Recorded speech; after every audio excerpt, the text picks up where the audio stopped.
যুবক, তোমাকে একটা বাস্তবতা বলি, তোমার বাবা তোমাকে কত ভালোবাসে। তোমার বাবার বয়স 35। 20 বছর বয়সে বিদেশ গিয়েছিল, তোমাদের ঘর ছিল না।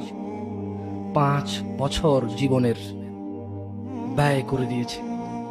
বাবা মা, আত্মীয় স্বজন, বন্ধু বান্ধব, ক্রিকেট, ফুটবল, ক্যারাম, কত দাওয়া, কত আপনজন মারা গেছে।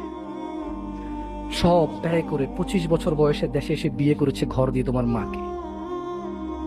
তোমার জন্ম হয়েছে, তোমার বাবা চলে গেছে বিদেশ। তোমার জন্মের পরে 8 বছর তোমার বাবা বিদেশে। বিবাহিত তো বটে, কিন্তু সে বউয়ের স্বাদ পাচ্ছে না।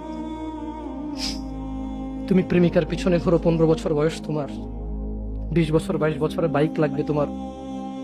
তোমার বাবা বিয়ে করা সত্ত্বেও সে তার যৌবন কাটাতে পারেনি তার বউয়ের সাথে, মানে তোমার মায়ের সাথে, তোমার জামা কাপড়ের ব্যবস্থার জন্য।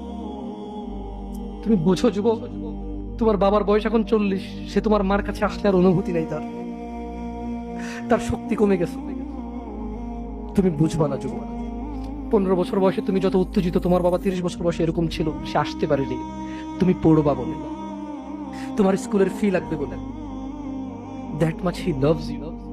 তোমার বাবা তোমাকে এত ভালোবাসে যে তোমার এই খারাপ বাবাটা যে তোমাকে বাইক নিয়ে দেয়নি। তুমি নষ্টামি করো, মেয়েদের পিছনে করো, মোবাইল রিচার্জ করে দাও মেয়েদের, তোমাকে যে ডেইলি 500 টাকা করে দিতে পারে না। এই লোকটা যদি 60 বছর বয়স পায়, তার জীবনের 20টা বছর সে এমন 20টা বছর, যে 20টা বছরে সে হাড় ভাঙা পরিশ্রম করতে পারত, করছেও, তোমার মায়ের দেখা সে পায়। এমন মূল্যবান যৌবন 20টা বছর দিয়েছে। 50 বছর বয়সে দেশে আসছে। তুমি বিয়ে করে বউ নিয়ে আলাদা থাকো, তুমি বিয়ে করে শ্বশুর বাড়িতে যাও। তোমার বাবা দেশে তো আসছে, তার যৌবন আর নেই, তার ওই সুখ স্বাচ্ছন্দ্য আর নেই। তোমার যৌবন তৈরি করেছে তার যৌবন দিয়ে। এই মুহূর্তে কোটি টাকা দিলে কি সে যৌবন কিনতে পারবে?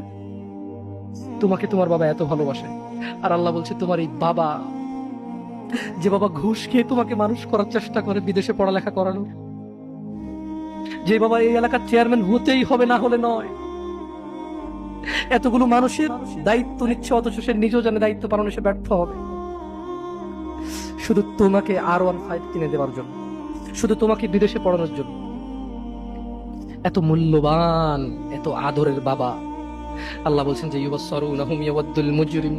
ও মুহাম্মদ সাল্লাল্লাহু আলাইহি ওয়াসাল্লাম, আপনি সেদিন দেখবেন অপরাধী এই মানুষটা যে এত বোকা, ছেলের জন্য এত কিছু করেছে, হারাম ভাবে হালালের ধার ধারে।